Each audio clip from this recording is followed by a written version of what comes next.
Subscribe to our YouTube channel and don't forget to press the bell icon to get all the latest updates. There's something ironic about being in the south of India and discussing what's happening at the extreme north. But that is what news is all about. It can erupt and happen at any time.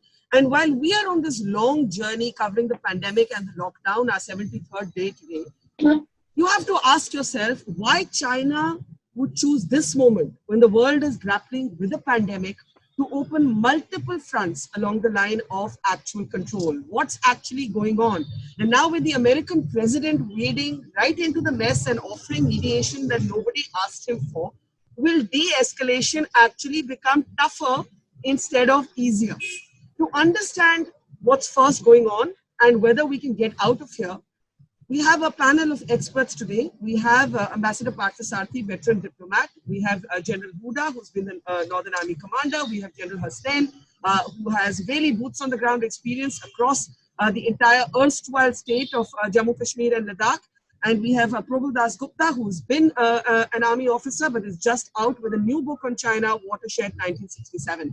So really four very, very informed people. And I'll start with you, General Huda. We have a gap between what has been explained to us on record and what we know to be happening. And what we know to be happening is that there seems to be, to borrow a military word, ingress by the Chinese troops at multiple points, almost prodding or provoking India into a kind of inevitable response. It's being compared to Doklam, but the difference from the Doklam standoff is that that was more localized. Here we're talking about already more than one area of possible conflict. What is your understanding of what's going on? I'll come to the why later. First, tell us what your understanding is of the war. So, Barkha, as you said, for me, this is completely different from what has happened in the past. You already pointed out one issue. Doklam was very localized. So was Schumer localized. So was Depsang plains of 2013. These were all very localized incidents. This one is obviously much better planned. It's much more coordinated. It's at multiple places. I think also what has surprised me is the level of violence that took place. I know after the first sort of initial rush of blood, things have calmed down. But 70, 80 people getting injured, the Chinese coming prepared, with all kinds of rods, etc. If you look at past standoffs, they were all characterized by very high level and degree of restraint on both sides. I mean, at Chumad we had, and at Doklam we had hundreds, thousands of soldiers facing off each other. There was absolutely no physical scuffle or violence. And the third difference to me, Barkha, which is also key, is what are the intentions of the Chinese, and that's sort of unknown. In Doklam we knew, at Chumad we knew. They wanted to build a road. We said, no, you can't build a road. The red lines on both sides were very clear. What do the Chinese want this time? Is it part of a larger plan? What their intention is? What will it take for them to go back? I mean, these are questions which are up in the air. And, with this huge level of uncertainty, I think, and I've written also that, this only enhances risk-taking behavior. So I find this situation in some ways completely different from the past. Yeah, I think that is very simply and well articulated, Ambassador Parthasarathy, that this is not like previous standoffs, which may have been prolonged. Doklam went on for I think about 73 days, and we actually still don't know the full details of the formula that was worked out. But when General Huda says this is different from anything we've seen in the past, the question becomes why. China has just emerged from a pandemic. India is in the middle of one. Can either of our countries afford this mess right now? Well, I look at it this way. Let me go back to the past. The last time I dealt with these things directly was in Sundarongchu in 1986, when General Sundarji, after surprised them by getting behind them, military pressure grew, diplomatic talks were held. We went with the Prime Minister and things cooled down. That has been a general trend also in Doklam. In this particular case, I think you have to bear in mind not just the military thing. The military intrusions, are into the Gulwad River, the Pangong Lake, the Shok River. And not to speak of the fact that it is they're looking beyond up to Chushul and Dalok Oldie. They have seen a substantive logistical build-up, and today we can deploy even C-130 American aircraft in Dalok Beg, Oldie, and Chushul. So they do like to keep the military thing on their side. And I think the other thing is politically, they have lost out some. I think the fact of the matter is, the World Health Organization, for China to lose out 132 votes to 60 must have astonished them, and we should thank Africans and the Chinese racism which went into it. So, and in South Asia also, if you have a look at it, they've lost out in Maldives. They're stuck up in Sri Lanka. Sheikh Hasina is not with them. And in Myanmar, the Indian army is fighting Burmese separatist groups who are trained in the Yunnan province of China. So I think this all feeds into an overall relationship. But I think we should play it cool, like we did in the case to start with in Sundarong-Chu and later on in Doklam. Let them blow off their steam, show off a bit to everyone that they carry muscle. Ultimately, we will get down, and we should get down to talking to them and returning the status quo ante. They also have a Barkha. They signed the agreement on the border with us in 2005 with Dr. Manmohan Singh. To me, that was a path-breaking agreement, and they have not abided by it. So there are a lot of things to go, but right now also with all the ruckus going on the coronavirus, and I call it the Wuhan virus because you get cats, bats, and rats only in Wuhan, and you also have factories there which sort of cater to this. So they are under pressure, and therefore there's no point in us adding to that, but dealing with them logically, leading them soberly as we've always done, and then we'll move ahead. It's going to remain a challenge. You see, the problem, Ambassador Parthasarathy, we're talking to you, is that you've always seen something much worse. So you'll always say, we can play it cool, we've seen this. But in this current environment, let me ask General Hasnain, I can't escape the irony of the timing. Not just because this is the pandemic that we're dealing with, but because this is 21 years of Kargil. This is 21 years of Kargil when we last looked at a situation where that entire, which was vulnerable, was a war zone, and you had the ingress by the Pakistanis. There is a Pakistan factor here as well. There are multiple fronts being played at. We are looking at the borders of Uttarakhand and Himachal, possibly looking at an enhanced Chinese deployment at this point. General Hasnain, do you share Ambassador Parthasarathy's serene optimism, or are you a bit more concerned? I am concerned, but let me take a cue from what Jan Huda said and describe it in slightly different terms.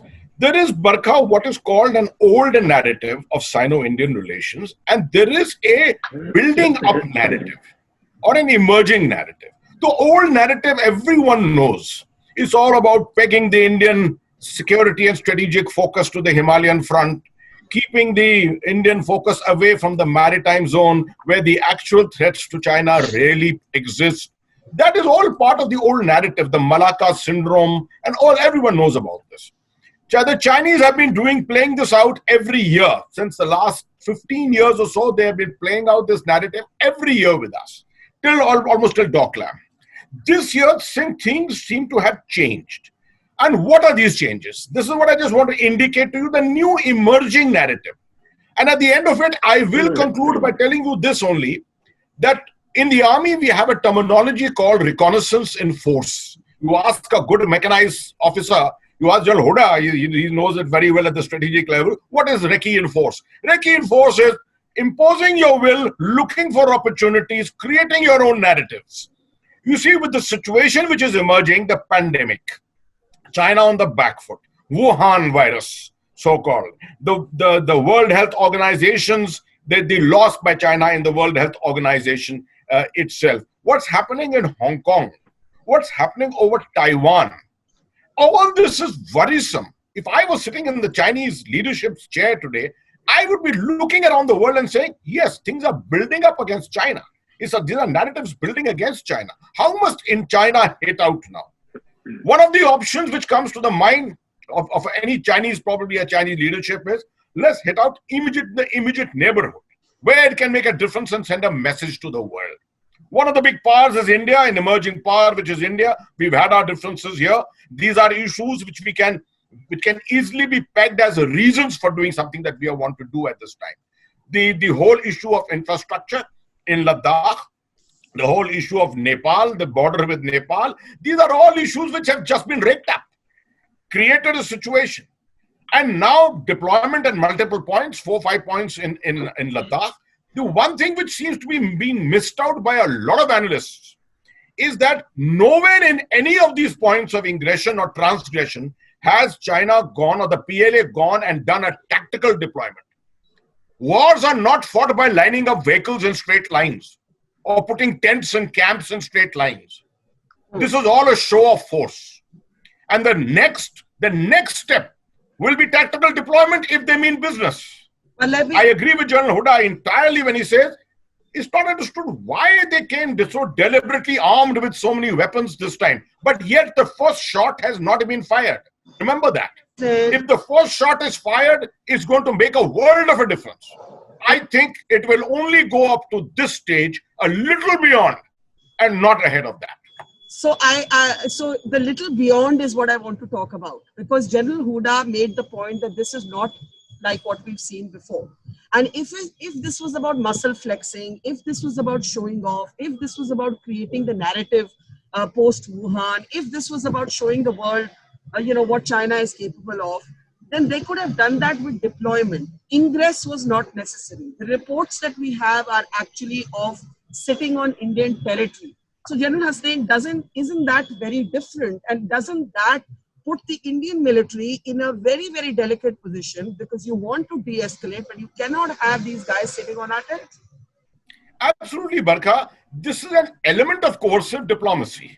Every move that you do is a turn of the screw, which sends home messages to your adversary, India in this case, right? By having stepped on our territory, and not very deep, having stepped on our territory, this is a message. There is nothing permanent about it so far. That's what I said. There's no tactical deployment. There is no show of will to actually engage in battle, in tactical battles. The Indian Army has also gone and deployed itself there. I think this is all a game of a cat and mouse game which is going on. Who will blink first? This has been played out many times before. This is with a slight difference at this particular time, because it's being played out all along the front. It's in Sikkim, it's on the Nepal front, or rather on the Uttarakhand front, and it's in Ladakh on multiple points. So that's why it's enlarged. And at a time such as this, when India is in the middle of a growing pandemic, I think China probably felt that this is a time when India will really come under pressure. We are under pressure at the moment, but I think we are playing it out reasonably well. Prabal, your book actually locates a little known or a forgotten phase of the India-China standoff, which is 1967. Whenever we think of India-China, we think of 62. We think of how badly we smarted from that conflict. There have been tomes written on why we lost out in 62, but you actually point to 67 and you say that there are times when our military has emerged victorious. If you were to look at 67 and look at what's happening today, how do you locate what's happening today in that framework? Yeah, Barkha, thank you. So when you look at what is happening now, if you take a step back as to why things haven't happened, why hostilities haven't taken place from 67 onwards, barring one incident in 1975, there are several things that have come in place. There was the incident of Sondarungchu in 1986 when General Sundarji had pushed the Chinese back. Subsequently, the 1993 treaty and the mechanisms that took place, they set into place in the 2000s have meant that peace has prevailed. The difference between 67 and now is that in 1967 or in the 60s, China had prevailed over India in 1962. India had suffered setbacks, so the confidence level was much high as far as China was concerned. Let's remember that from 1962, China has not had the better in any conflict, be it 67 or be it in 69 against the Soviets in Usuri River or against Vietnam in 1979. So 1962 is the last time they have had a victorious campaign, so to say. Now, at that point of time, China was trying to impose itself in the neighborhood, in Asia as a regional power. So the aspirations of China was at the Asian level, at the regional level. So it was a direct confrontation with India at that point of time. Right now, the way I would like to describe it is that China has higher ambitions, global ambitions. So that's why you see it opening up different. It's picking its battles with Russia, with Australia on trade, with Taiwan on sovereignty, with Hong Kong on different. So there, with India on another ground. So with India, the direct confrontation has moved from the 60s to a surrogate conflict. By surrogate conflict, and that's where Nepal and Lipulekh comes in. That's where Maldives comes in. That's where Hambantota comes in. And they've tried to invest in leaders who have prevailed in weaker democracies or weaker political systems. So the mode of conflict has changed from a direct confrontation to a wider surrogate conflict. If I may put it this way, India and China are in the same space in Asia or in South Asia as the Soviets and the US were at a global level in the 60s and 70s. They may not have a direct confrontation, as General Hasnain said, this and maybe not anymore, but at a wider scale, they would have a surrogate conflict, and that's where I see. Because China, at this point, with the world at its throat, cannot really afford a war. Okay, so that's cannot really afford a war. General Huda, do you agree with the point I think that all the other three panelists have made for different reasons, that we are actually not looking at a combat conflict situation? When General Hasnain says it will go this far, maybe a little further, he didn't define that maybe a little further. But all of you, three of you are military men, and Ambassador Parthasarathy has seen much more than all of us put together. Do you think this is a situation that could escalate into conflict or combat? Barkha, I agree with the other panelists. At this stage, it just doesn't look like it's going to escalate into an all-out war or a major conflict between China and India. But having said that, everyone is talking about China wants to pressurize India. What will it take for them to go back to status quo? We don't know. Are we assuming that, we will carry on with diplomatic negotiations over 1 month, 2 months, 3 months, and the Chinese, having invested so much and come in such a coordinated, large fashion, will they just quietly go back after negotiations? And that's where I think this time maybe there are greater risks. Because the more you invest, you look at Schumer and even Doklam, in some ways the trigger was immediate and local. Wasn't that well planned. What happened at Doklam? They were building a road. Our people decided to step into Bhutanese territory and stop the road. At Schumer, they tried to come in. We had alert troops on ground. They went and just stopped the dozer from making the road. This time, I think their investment into what they want to do is much more. What exactly? So pressurize India with what purpose? What demands are they going to make? And will they just easily go back? And that's where I think this time probably their behavior is riskier than in the past. So, Ambassador Parthasarathy, if we agree that this is not like what we've seen before, if we agree that there are multiple fronts, if we agree that there is no localized trigger that we can identify, we are all actually catching at straws here. We think it's China trying to make a point, after Wuhan. There's been a theory that India built up defense capacities along the LAC, and this is China telling India or trying to tell India where to get off and so on. You have now Trump offering mediation. How do we come back from this? Doklam took 73 days, and that was a localized sort of standoff. How do you come back from this? Look, let us be real. What is the larger Chinese objective? The Chinese objective is strategic containment of India. That means curbing our our national power, our economic power, our diplomatic clout, and our military power. Now, as long as we hold a proper balance of this, we don't start becoming adversarial and rhetorical.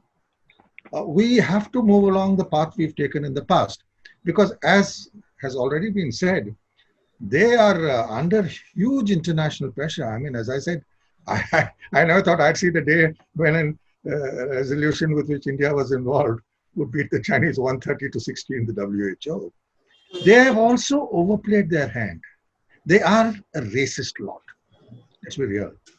They've inherent, and there is a certain arrogance which is crept into their behavior. There's no getting up. So as long as we keep our head on our shoulders, I think they're like in the past we had with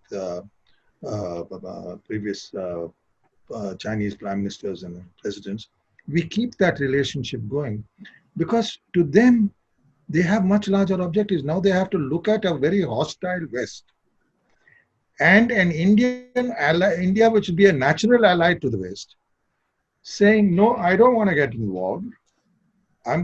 You behave yourself reasonably, I will. They will have to weigh that very carefully. The Chinese weigh everything very carefully. But there's one thing which worries me, and that frankly, I do believe that we are cutting our defense expenditure too low. I am not sure that even with our Western neighbor, we are as well off as we were a couple of years ago.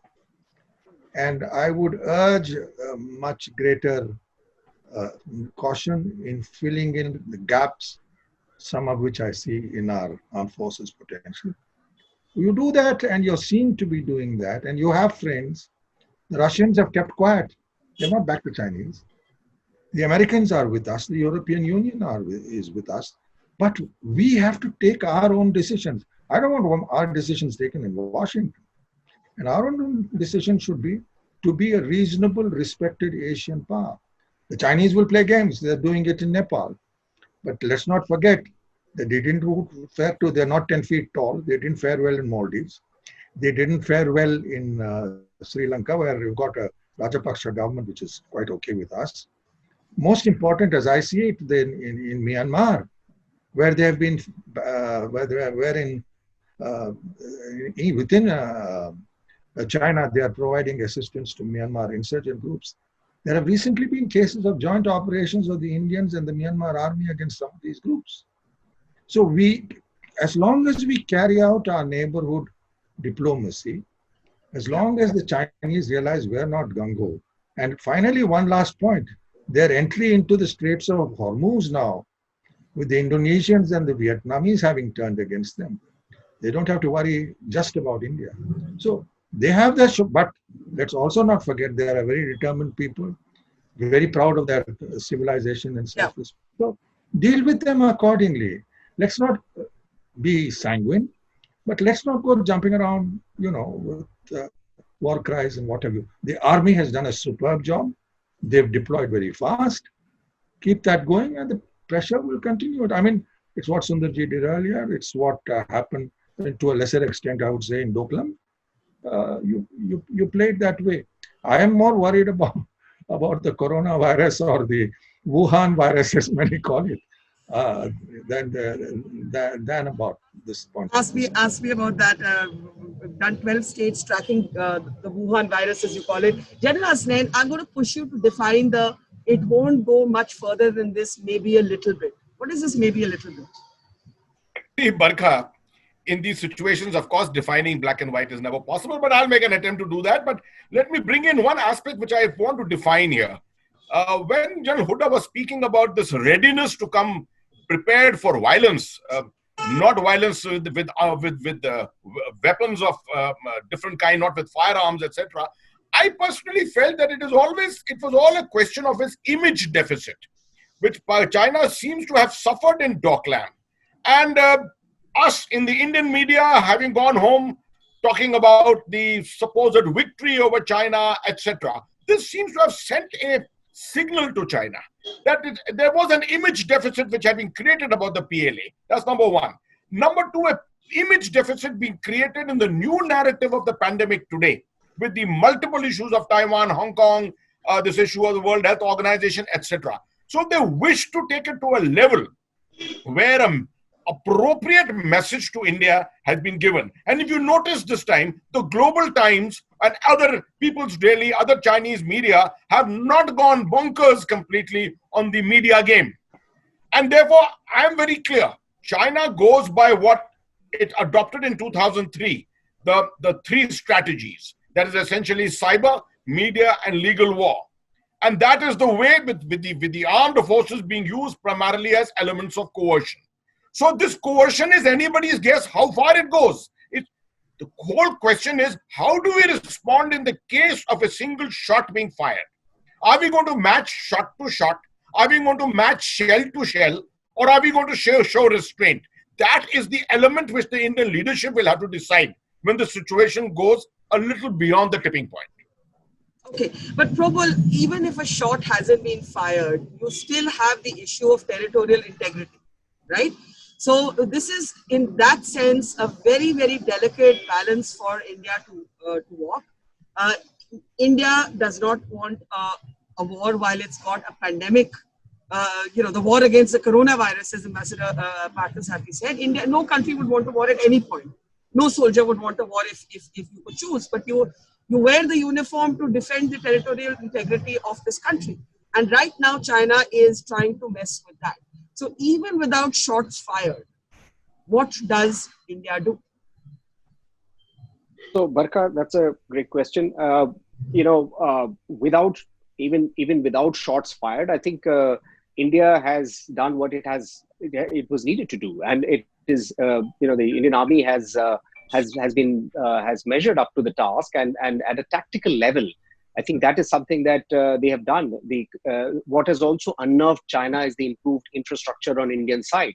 I think what India needs to do is to beef up that infrastructure, and because that at a ground level is something that has also unnerved China, and that's why you see Ladakh and not any other place. And I think that's one of the things that has happened. So without the shots being fired at the diplomatic level and the military level, I think India has, at a military level, India has given that message. And that's why, General Hassanein spoke about the image deficit. And I think that's where China is trying to make sure that, that it doesn't suffer like it had in Doklam. And they had a local session, a Communist Party session, where if you notice, the kind of messages that have been passed are more, more to beef up Xi's standing. Because earlier they used to talk about peaceful reconciliation in Taiwan. Now that word peaceful has been taken away in the message that was passed at the resolution at the CPC session in Beijing on 22nd May, and they said resolution in reconciliation, not peaceful, but just reconciliation in Taiwan. So that's something that, again, India has to deal with. India has to deal with a larger conflict, and that's why I call it the surrogate conflict. I think there will be more issues around conflict and competition with China in several quarters, even if a shot has not been fired. But you will see, we will all see issues such as Nepal, though that has subsided, and it's coincidental that it subsided with the drawdown by the Chinese ambassador on account of the Chinese ambassador's remarks yesterday. I think that has also happened. But we'll see more of these kind of conflicts going forward, and India has to measure up to that. Now, talking about surrogate conflict, my last questions to all of you, just closing comments. We haven't spoken about Pakistan. We briefly mentioned it. I'll start with you, Ambassador Parthasarathy. Pakistan virtually being a kind of vassal of China.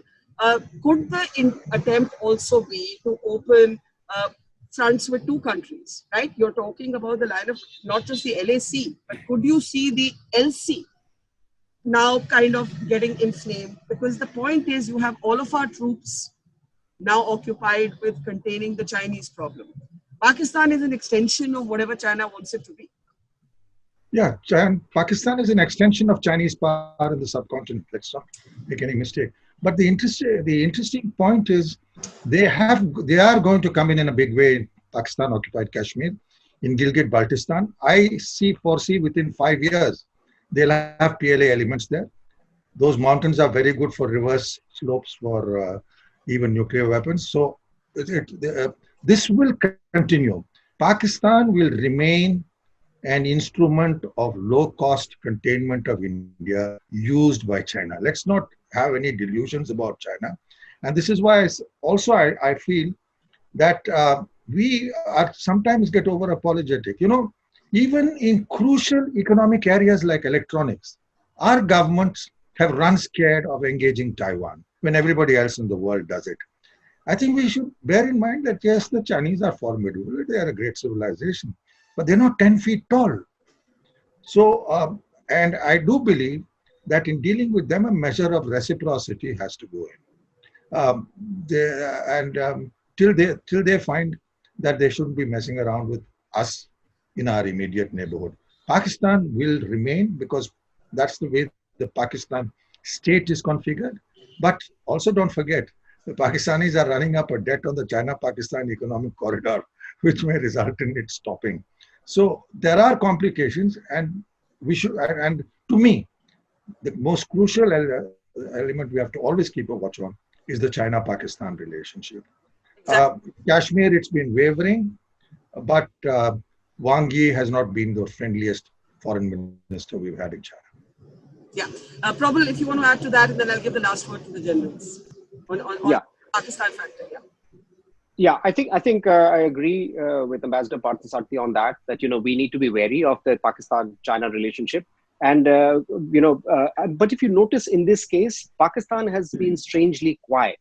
And we also look at a new narrative being developing, China taking on the cudgels on Pakistan's behalf. And it took the Kashmir issue to UN as late as in January when there was a coronavirus problem at home. And it raised the issue of Ladakh in January 2020. So it was preparing itself for the battles ahead. What we are going to see possibly which was not there in the last 50 odd years in terms of China playing an active role in Pakistan's campaign, apart from the various other means that they've employed. After 71, they haven't. After 67, they didn't. But what could happen is in the future that relationship may grow stronger. Today we see Mandarin being taught in schools in Pakistan. We see a lot of Chinese incursion in different ways and means in Pakistan, and that's something that India needs to be wary of going forward, as much as the other states, as well as we look at Nepal and we look at the other ones as well. But yes, it's going to be a long drawn battle that India needs to be wary of. So, General Hasnain, do you see this as a long haul conflict? Barkha, this will continue for some time. But as far as I'm concerned, I look at the Pakistan angle with a level of seriousness. I see the creation of the dual front perception in the minds of the Indian military and the Indian strategic leadership as one of the major issues which both the countries want to achieve. And from the Pakistani angle, as long as this can continue, it only helps Pakistan ratchet up the situation in Kashmir. As long as the focus on Northern Command is entirely on Ladakh, you will find that it is better and easier to ratchet up the situation in Kashmir, which is what they are attempting to do since April. After the initiatives that we took last year, it was clear that Pakistan's options were running out. It has come back with a re-attempted strategy and is looking afresh at the whole thing and thinking that probably it still has options in Kashmir. And in that course of its thinking, China's contribution is of immense importance. I'm glad you made that point, General Hooda. Last word to you. We have seen the situation in Kashmir inflamed over the last 2 months. We haven't been paying as much attention to it as we normally would because we've all been distracted by the coronavirus. Now you have our troops distracted with Ladakh. I think General Hasnain makes the good point. This is perfect for Pakistan. Barkha, see, at the larger context, we need to understand that China-India rivalry is something that is going to continue in the future. Where in history have we seen two powerful neighbors rising peacefully? One is going to try and dominate the other. So, and to do that, China has for a long time been using Pakistan as its proxy. So certainly, when India is engaged with coronavirus, when there is issues in Ladakh, Pakistan is definitely going to try and take advantage.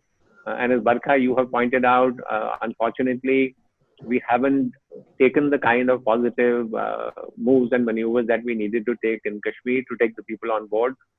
So it is a cause of worry. Although militarily, I will say, Barkha, there are sufficient forces to simultaneously deal with what is happening in Ladakh and what is happening in Kashmir. Okay, I think we're at a situation which is not easily predictable, but I'm glad to hear all four of you believe that while this can drag on for a while, it can't get dramatically worse. I think that is the takeaway from this. It's a game of chess. It's a game of brinkmanship. There is someone provoking you into a fist fight, and you have to be the smarter person, not the bigger person, because they're sitting on our land, but the smarter person. I think that's the conclusion for now. We may be looking at a longer standoff. That's my hunch, than even Doklam, because we're talking about so many fronts. But leaving it there for the moment, we'll keep calling you back because I know this conversation, this issue isn't going away anywhere. Ambassador Partha Sarthi, Prabhu Das Gupta, Janga Saint, Huda, pleasure talking to all of you. Thank you so much. Thank you.